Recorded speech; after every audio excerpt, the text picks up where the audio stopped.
मसीह में मेरे प्रिय भाइयों और बहनों को जय मसीह की।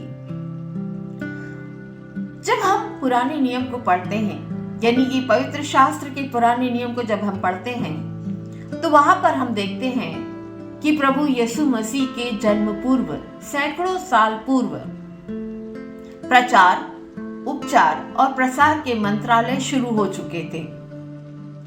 परमेश्वर ने कई ऐसे पैगंबर, कई ऐसे गुरु, कई ऐसे लोग, कई ऐसे ज्ञानी, कई ऐसे विशेष लोग भेजे इस पृथ्वी पर, जिन्होंने परमेश्वर के नाम पर लोगों को ठीक करा, लोगों को चंगा किया, कई रोगों से उन्हें मुक्त किया, कई लोगों का उपचार किया, कई विकलांगों को ठीक करा, कई अंधों को आंखें दी, और ये सब उन्होंने परमेश्वर के नाम से किया। लेकिन जब हम मृत्यु से पुनः जीवित करने की आश्चर्य कर्म को देखते हैं, तो पुराने नियम में केवल नबी एलिया ऐसे नबी पाए जाते हैं जिन्होंने 3 लोगों को मृत्यु में से वापस जीवन दिया, यानी कि 3 व्यक्ति उन्होंने जिलाए। और जैसे जैसे हम नए नियम की ओर बढ़ते हैं, तो हम देखते हैं कि प्रभु यीशु मसीह ने भी अपने जीवन में केवल 3 व्यक्तियों को मृत्यु में से जिलाया। एक थे लाजरस, जो उनके अभिन्न मित्र थे। एक थे जायरस की बेटी, जो कि रोमन सेंचुरियन थे। और एक थी विधवा, नैन की विधवा, जिसका बेटा मृत्यु पा चुका था और प्रभु यीशु मसीह ने उसे जिलाया। प्रभु यीशु मसीह के 33 आश्चर्य कर्मों से देखने जाएं, यदि उनको परखें, तो हम देखेंगे कि 6 आश्चर्य कर्म ऐसे हैं जहां पर प्रभु यीशु मसीह की करुणा किसी न किसी कारण से झलक आई। और उनमें से एक वृत्तांत है नैन की विधवा के बेटे को वापस से जीवित करना। यह वृत्तांत हमें लूका रचित सुसमाचार 7:11 से 17 में पढ़ने को मिलता है। हम देखते हैं कि यहाँ पर प्रभु यीशु मसीह और उनके चेले नैन शहर गए। यह शहर ठीक उस शहर के पास है जहां पर नबी एलिया ने एक बच्चे को, जो मृत्यु प्राप्त कर चुका था, उसे जीवित करा है। कई लोग इसे इतिहास दोहराने के रूप में या इतिहास दोहराने के पैटर्न के रूप में देखते हैं। वहां पर संत लूका लिखते हैं कि प्रभु यीशु मसीह नगर के द्वार पे जैसे ही पहुंचते हैं, वहां एक मृत व्यक्ति को ले जाया जा रहा है। मृत व्यक्ति विधवा मां का इकलौता पुत्र था। यीशु उस विधवा स्त्री को रोते बिलखते हुए देखते हैं और उस पर उन्हें तरस आता है। वे उसके पास जाकर उस विधवा से कहते हैं कि रोए नहीं। यीशु तब उस अर्थी को छूते हैं जिसमें मृत शरीर पड़ा हुआ है और मरे हुए आदमी को उठ बैठने को कहते हैं और उसे जीवित करके उसकी मां को सौंपकर वहां से चले जाते हैं। हम यहाँ पर देखते हैं कि दूसरे आश्चर्य कर्मों से यह आश्चर्य कर्म बिल्कुल भिन्न है। यहाँ पर यह विधवा मां ना तो प्रभु यीशु मसीह से कोई गुहार लगाती है और ना ही प्रभु यीशु मसीह को पहचानती है। प्रभु यीशु मसीह केवल उसका बिलखते हुए आंसुओं को देखते हैं और उनका प्रेम और करुणा उमड़ पड़ती है। जैसा कि प्रकाशित वाक्य 21 में लिखा है कि वह तुम्हारे आंसू पोंछ देगा, तब ना कोई शोक होगा, ना कोई मृत्यु होगी और ना ही कोई पीड़ा होगी। मुझे यहाँ पर यशाया नबी की भी सूक्ति याद आ जाती है, जहाँ पर लिखा हुआ है, जो मुझे ढूंढते नहीं थे वे मुझे मिल गए हैं, जिनको मैं जानता नहीं था वो मेरे साथ हो चले हैं। प्रभु यीशु मसीह केवल उस स्त्री के, उस विधवा माँ के आंसुओं को देखते हैं जो बिलक बिलक कर रो रही है, क्योंकि उसका जवान पुत्र इस दुनिया से चला गया है। वह एक असहाय स्थिति में चली गई है और प्रभु परमेश्वर, प्रभु यीशु मसीह जो अपनी शक्ति जानते थे, उनका कटोरा करुणा का उमड़ पड़ता है। जी हाँ प्रभु में मेरे प्रिय भाइयों और बहनों, यहाँ पर यह स्त्री प्रभु यीशु मसीह को जानती तक नहीं थी, ना ही उनसे कोई गुहार लगाती है, परंतु प्रभु यीशु मसीह उसके आंसू देखकर दया करते हैं, क्योंकि वे अपनी शक्ति को पहचानते थे। वे जानते थे कि यहाँ पर वे यशाया नबी की भविष्यवाणी को चरितार्थ कर रहे थे कि जो मुझे ढूंढते नहीं थे वे मुझे मिल गए, जो मुझसे न मांगते थे मैं उन पर प्रकट हुआ। यहाँ पर इस विधवा पर विशेष आशीष होती है, उसे एक विशेष आशीष प्राप्त होती है कि प्रभु यीशु की दया एवं कोमलता का वह पात्र बनती है। जब प्रभु यीशु मसीह ताबूत को छूते हैं तो वहां पर खड़े सभी लोगों में एक आशा का संचार होता है।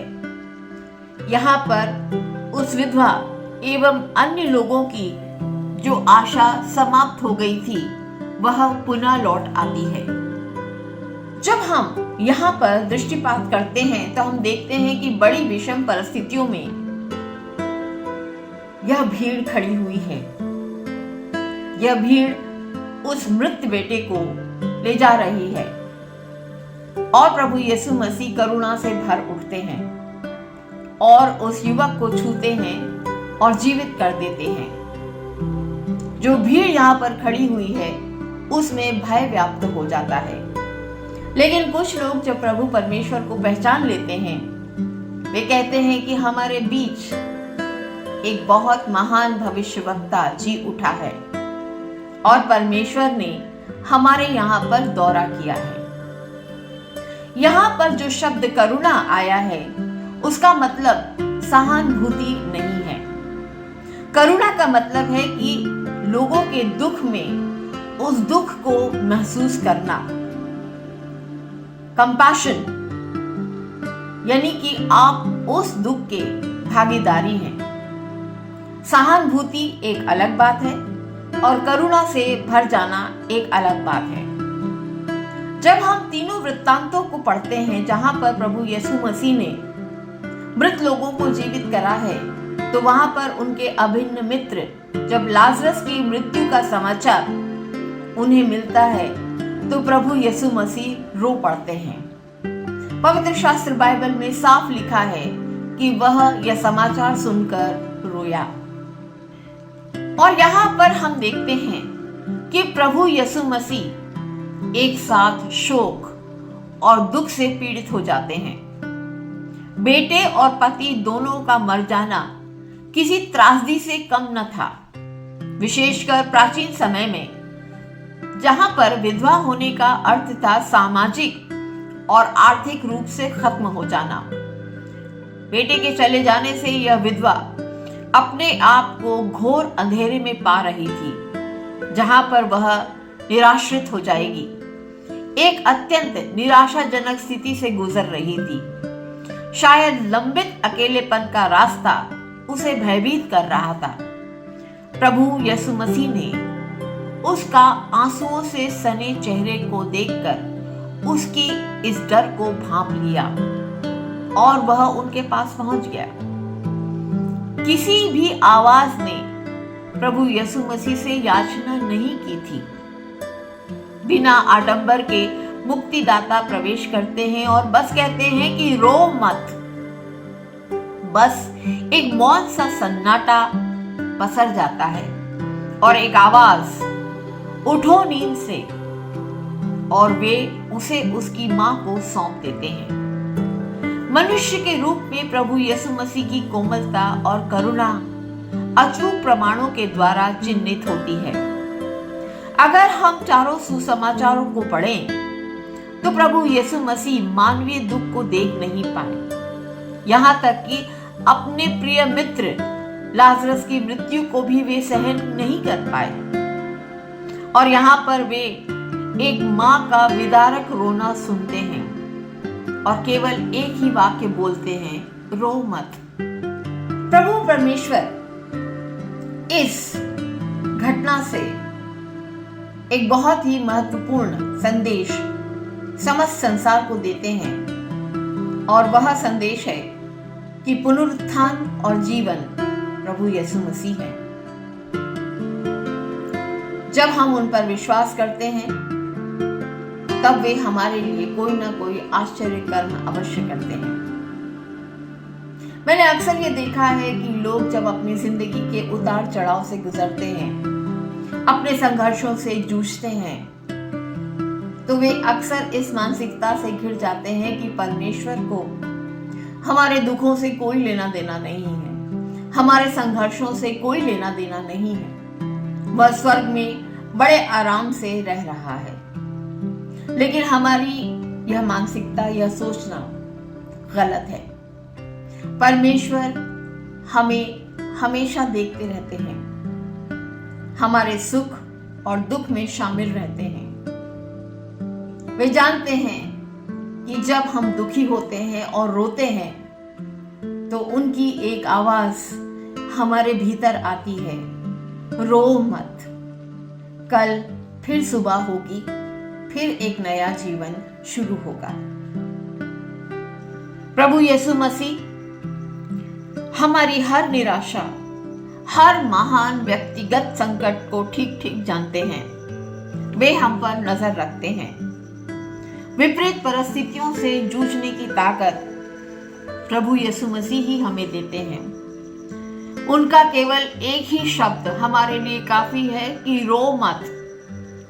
जब हम उपेक्षित महसूस करते हैं तो कभी भी यह महसूस नहीं करें कि प्रभु हमारे साथ नहीं है। कहीं ना कहीं जरूरत के समय प्रभु यीशु मसीह हमारे पास जरूर आ जाते हैं, चाहे हम उन्हें पुकारें या ना पुकारें।